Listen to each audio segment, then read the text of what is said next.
So I'm at work on Wednesday, and I'm speaking to some of the people on set with me, and one of them starts talking to me about Game of Thrones. We'll call him Gary for now. He looked like a Gary to me. Oh, did you hear about how bad Game of Thrones was? Oh mate, you got no fucking clue. Oh my god, it ended so badly. What have the writers done? And then we started having a discourse about Game of Thrones. Then he dropped a bombshell on me. He brings up how some of the cast have been talking badly about some of the fans. Well, Gary then brought up the petition that's been blowing up the past couple of days. And I was like, oh yeah, I remember hearing about that, mate. And it was like, oh, you know it's gone over 1 million. I was like, wait, what? Over 1 million? So I went online, I checked out, and I was like, wow. I mean, as of recording this, which is about 11 PM on the 24th, fucking 1.5 mil. Jesus Christ. That's a lot of fucking people who signed this petition. Now, am I one of the people that signed it? No. Well, one, I don't think it would work even if I wanted to, and two, it's done. Game of Thrones is done. Let's move on with our lives. And three, look, the crew and the cast have put their hearts into this. The majority of them have probably moved on to other projects by now. I know for a fact one of the actors I'm about to mention is one of the new X-Men, so let's be honest, they've all probably moved on, they've all signed contracts with other organisations and other projects and now have to live up to that.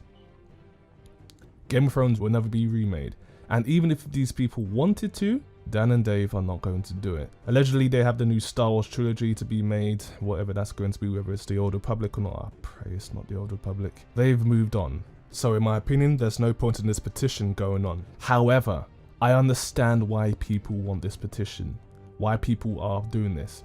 A lot of people feel cheated. A lot of people paid with their own hard-earned money for subscriptions to HBO or Sky or whatever they use. Not everyone did it illegally. Not everyone torrented it. Not everyone streamed it on illegitimate sites. Some people feel cheated, in fact, quite a lot of people. And on top of that, people have invested their time, their energy, a lot of their lives. For me, I've invested a quarter of my life into Game of Thrones.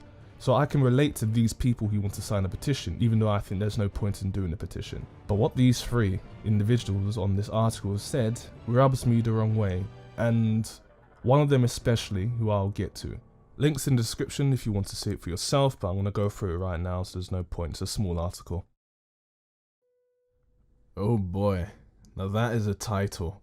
The Game of Thrones cast has hit back at the idiots who want to remake Season 8. The idiots. Wow. Alright, look, I know this isn't what Sophie Turner, Kit Harington and Isaac Hempstead said, but bloody hell. The writer of this article, Tom Cliff, is a cunt. And I'm not going to censor that, he's a fucking cunt. But let me not harp on this for long. Let's scroll down, let's check out the rest of this, alright? Game of Thrones may be over, but the bitching from fans has only just begun. Bitching? Is that what he thinks it is? Alright, viewers of the HBO fantasy have been fiercely divided over the show's 8th and final season, and boy, they have not been shy about saying so. In fact, the most vocal, some might say, whiny, how dismissive, fans have gone as far to sign a petition calling for Season 8 to be remade, with competent writers. In quotations.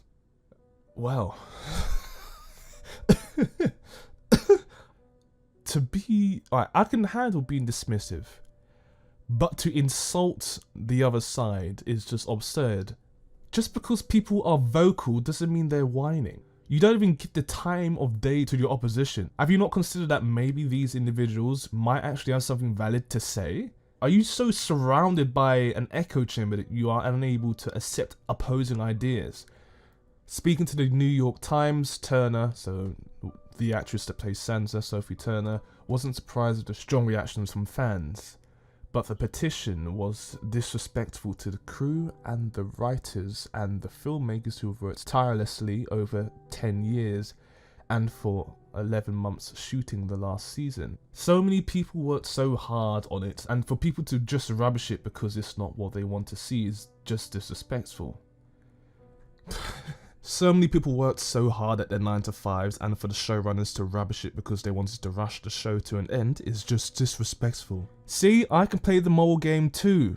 Sophie, my dear, I don't know if you've actually looked into it or if you actually know how writing works, but when you completely destroy already established character arcs, when your characters are inconsistent, when the plots that you've been setting up for years and years amount to nothing, or plot holes ravage the entire series, the people who are paying money to the companies in charge, HBO, Sky, whatever, of distribution, they have a right to complain.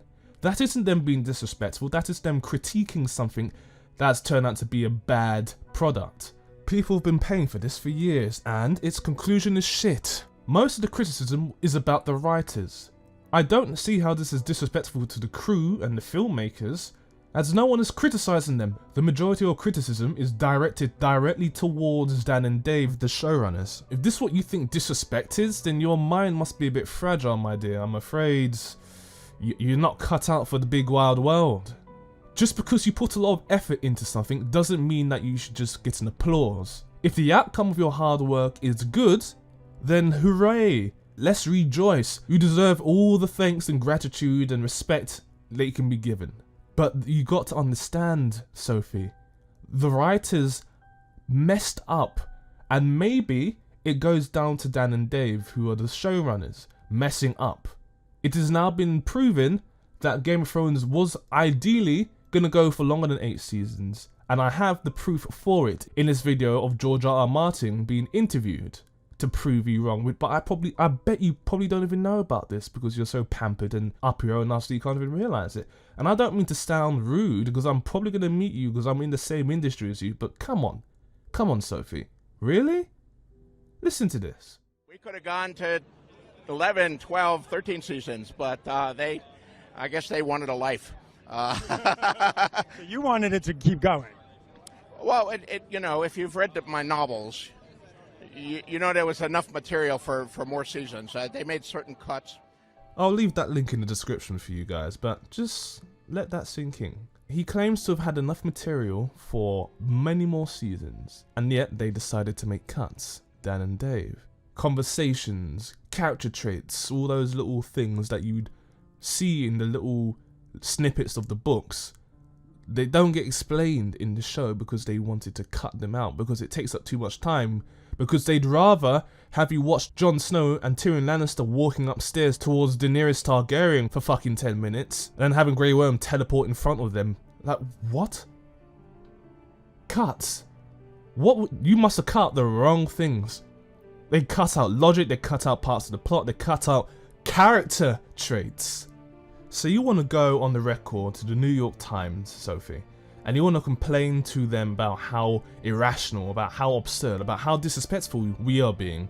And yet, we've been disrespected, the consumers, in the most offensive way possible. By having our intelligence insulted, and then having snobs like you insult us. But you know what? It's probably not even her fault for saying this. Like most of them, she's signed a contract where she has to say certain things to big up Game of Thrones. Or she's not allowed to say certain things. She's probably saying this because she is being paid God knows how much, probably the hundreds of thousands if not the millions, to big up the show. So she probably can't say anything bad. Or she probably got a call from Dan and Dave saying, "Hey Sophie, so we fucked up the script. So we need you to white knight for us. Yeah, thank you. We'll add an extra $1 million onto your paycheck. Thank you. Love you." Now, moving on from Sophie Turner, let's go on to what Isaac said. In his interview to the Hollywood Reporter, he said that the petition was absurd. "I can't even fathom it. It's ridiculous to think that people can just demand a different ending just because they don't like it. I've stupidly taken it quite personally, which obviously I shouldn't. In my opinion, it's a great ending." What? No one gives a fuck about how you feel about it on a subjective level. We are talking about how bad it was on an objective scale.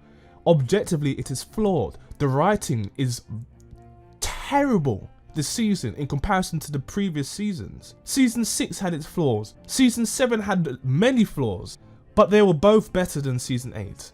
It's gone downhill. That is what people are talking about. People aren't just saying, "We're gonna get the ending we like, oh my god, sign the petition, We're not saying that. Okay, mate? We are saying it ended badly. The writing was off. I don't care how it ended. I just wanted it to be well written. Understand? It was not well written, Isaac.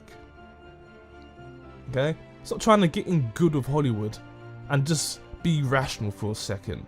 Okay? Fuck. I mean, Emilia Clarke in the past has actually shown her dismay, albeit subtly, but she can't openly say that she disliked the direction that this season had gone.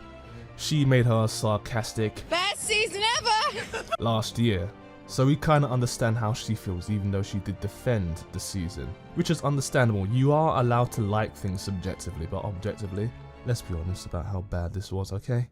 Say what you want about the petition, but the petition is not absurd. What is absurd is the writing of this season, and you know it. You can't say it. But you know. It then goes to Kit Harington, who back in April was asked by Esquire, I've never heard of them, about critical expectations ahead for the season premiere. And the actor said he was quite defiant about the show. I mean, he's one of the most well-known actors across the world. I guess he can be defiant now. I don't mean to sound rude about the critics here, but whatever critic spends half an hour writing about this season and makes their judgment on it, in my head, can go and fuck themselves, because I know how much work was put into this. I know how much people cared about this. I know how much pressure people put on themselves. And I know how many sleepless nights, working or otherwise, people had on this show, because they cared about it so much. If people feel let down, I don't give a fuck. No one's a bigger fan of the show than we are. Oh boy. Kit. Kitty. Kit Kat. I don't mean to sound mean about the people involved in Game of Thrones here, but whatever member of the cast or crew spends 5 minutes in some interview about the season and makes their judgment on the critics, in my head, they can go and fuck themselves, because I know how much work people put into their jobs so they can earn money to pay for their HBO subscription. I know how much time people put into Game of Thrones. I know how much people invested in Game of Thrones, and I know how much you benefited from these people investing so much of their time and money into watching Game of Thrones, because they cared about it so much. If people like Kit Harington are pissed off by it, I don't give a fuck. No one is a bigger fan than the people who have actually paid with their own money for it. Because let's be honest, Kit, you wouldn't be as famous as you are without Game of Thrones. You wouldn't have met your wife without Game of Thrones. And through subscriptions, who supports Game of Thrones? That's right, mate. The consumer. Us. The fans you told to fuck off. And just like the North, my friend, the internet remembers. Hell, you know what you should do, Kit? You should tell Jason Momoa what you've told Esquire. Tell him, to his face, to fuck off for not liking Game of Thrones. Boy, I hope you've heard of the slap challenge. Momoa was talking about beating someone at the slap game, and I was like, I'd take you at the slap game. His hands were bright red, and he was still going. I looked in Momoa's eyes. I saw no mercy there, but I wouldn't quit because, you know, I had my pride. I had my damn pride. Oh, that explains the writing. You had your pride. When we looked down to his hands didn't look right. His hands were a lot bigger than his hands normally are.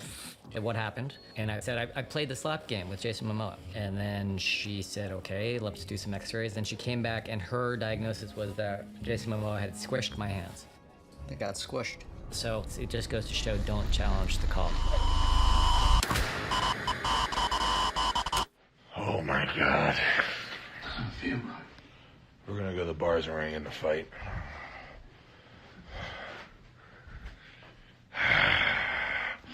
They're nasty! Fuck you.